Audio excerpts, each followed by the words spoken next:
Ça, c'est une réflexion qu'il a menée Luc Berwecchio sur le rapport entre image architecturale et image filmographique, avec une sélection de plans techniques des issues de secours des bâtiments de Paris, qui est l'obsession et dans laquelle il passe sa vie, qu'il a sélectionné par rapport à ce parcours avec les sentiers coloniens, et les films dans lesquels des gens sont pris dans un labyrinthe, le labyrinthe qu'il a mis en scène ici, un labyrinthe qui soit de nature psychologique ou spatiale, donc architecturale.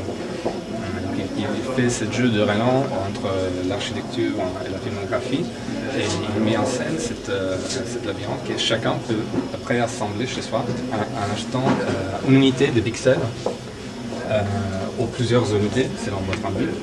La seule contrainte, c'est que les numéros de pixels dont il est composé votre labyrinthe chez vous sont différents par le labyrinthe qui vient d'être vendu à notre client. Faire en sorte que chez chacun, il y a un numéro différent de pixels qui composent le labyrinthe, et donc chez chacun, il y a une représentation de la mise en espace différente. Et surtout que l'ouvrage puisse assumer des dimensions spatiales, une mise en échelle très variée. Donc très petit, de l'unité à l'espace gigantesque et l'échelle du bâtiment entier. Et quoi dire, c'est une sorte de recherche sur l'hétérotopie de l'espace public contemporain, surtout des lieux de service comme le salle cinéma, l'hôpital, l'institut d'études politiques. C'est-à-dire on recherche sur les espaces dans lesquels, pour entrer, il faut valider une mise en norme de l'individu qui rentre. Donc, si vous voulez, établir une perte de la liberté qu'on aurait dans un normal espace public.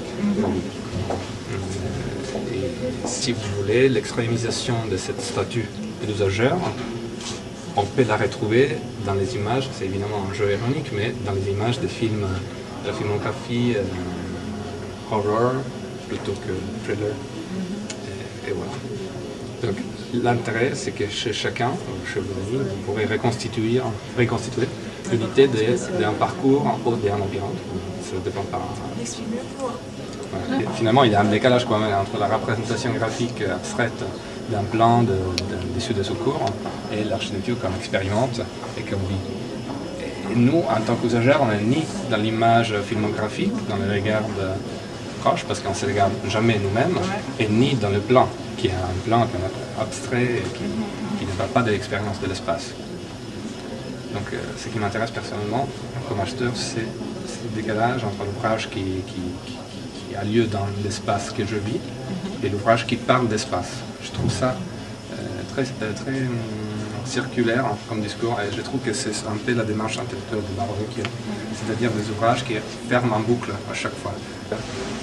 Par rapport à la réflexion sur la notion d'espace, la représentation d'espace. Donc il y a toujours ce parcours intellectuel circulaire qui se ferme sur soi-même et qui en même temps est continu et évolutif. Je trouve très intéressant. En extension, en puissance illimitée. Donc si on avait un mur de 100 mètres, on pourrait bien choisir des images. Après, c'est vrai que dans la sélection des architectures qui ont été écrites, on peut avoir des architectures plus ou moins intéressantes par rapport au thème de l'ambiance, de l'hérétique et au thème de la sûreté. Du bâtiment. Il y a des architectures qui peuvent être très domestiques, un bâtiment d'habitation, un cinéma mondial, des cadres, et aussi la réduction de l'architecture au dessin, parce que ça c'est un thème très basique de sémantique de l'art, c'est l'architecture. Ça c'est une image synthétique, artificielle. Et ça sont comme des plans qui sont la forme qui est représentée l'architecture. C'est un espoir de ressemblance. Et en plus là, avec une vocation technique très poussée, technique basique, de fuite.